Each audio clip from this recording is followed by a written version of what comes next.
ومن أحسن قولا ممن دعا إلى الله وعمل صالحا وقال إنني من المسلمين.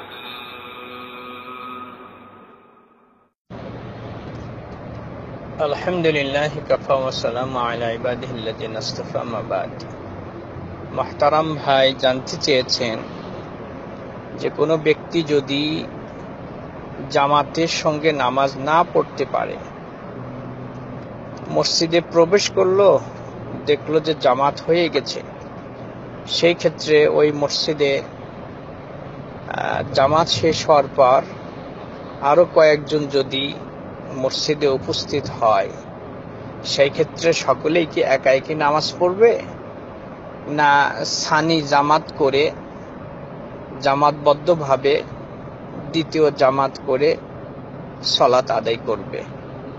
এবং যদি জামাতবদ্ধভাবে সলাত আদায় করে, তাহলে যেই নামাজগুলোতে জোরে কেরাত পড়তে হয়, সেই ক্ষেত্রে কেরাত কি উচ্চ আওয়াজে পড়বে না নিম্ন আওয়াজে পড়বে?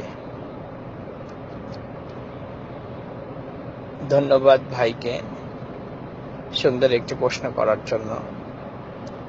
হ্যাঁ ভাই, জামাত করেই পড়তে হবে।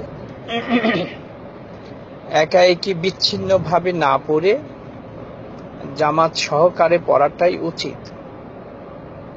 এর সপক্ষে দলিল প্রমাণাদি বিদ্যমান আছে। প্রথমত রাসূল আকরাম সাল্লাল্লাহু আলাইহি ওয়াসাল্লাম ইরশাদ ফরমান যে একই মসজিদে এট এ টাইমে একাধিক ফরজ নামাজ পড়া চলবে না। তাহলে ফরজ নামাজ হয়ে যাওয়ার পর ওই মসজিদে বিচ্ছিন্ন ভাবে একা একই ফরজ নামাজ পড়া, এটা হাদিসের পরিপন্থী। আর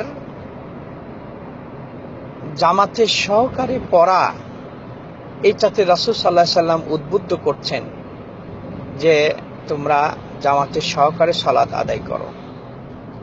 হাদিসে এসেছে রাসূল আকরাম সাল্লাল্লাহু আলাইহি ওয়াসাল্লাম একদা ফরজ সালাত আদায় করে জায়নামাজেই অবস্থান করছেন।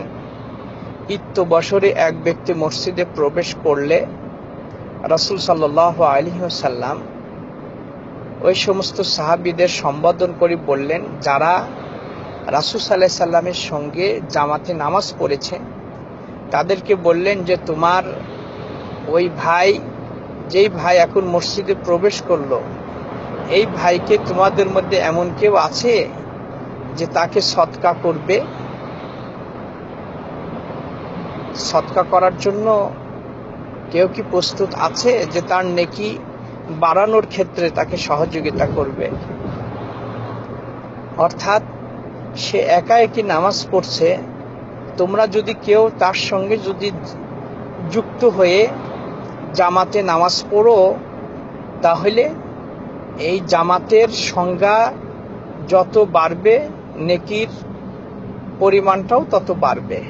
অর্থাৎ একা একই নামাজ পড়লে যে নেকি, দুইজনে নামাজ পড়লে নেকি বেশি, তিনজনে পড়লে আরো বেশি। এইভাবে সংখ্যা যত বাড়বে জামাতের, তত নেকির পরিমাণটাও বাড়বে। এইখানে রাসূল সাল্লাল্লাহু আলাইহি সাল্লাম উদ্বুদ্ধ করলেন।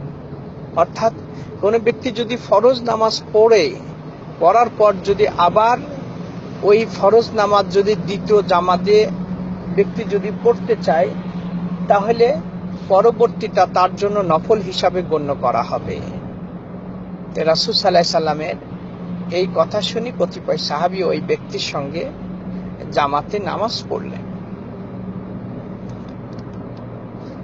এই জন্য ভাই, সানি জামাত করা হবে না মর্মে যেই কথাটা আমাদের সমাজে প্রচলন আছে, এটা একটা মন গড়া ফতোয়া। এর সপক্ষে দলিল প্রমাণাদি আছে বলে আমার জানা নাই। তবে এর বিপক্ষে জামাত সহকারে নামাজ পড়তে হবে, এর সপক্ষে কিন্তু দলিল প্রমাণাদি বিদ্যমান, যে সম্পর্কে আমরা আর সংক্ষিপ্ত আকারে উল্লেখ করলাম। দ্বিতীয়ত, যেই নামাজগুলোতে জেহরি কেরাত করা হয়, ওই নামাজগুলোতে আপনি জামাত সহকারে যদি সালেস জামাত যদি পড়তে চান, তাহলে অবশ্যই কেরাত উঁচু করেই পড়তে হবে।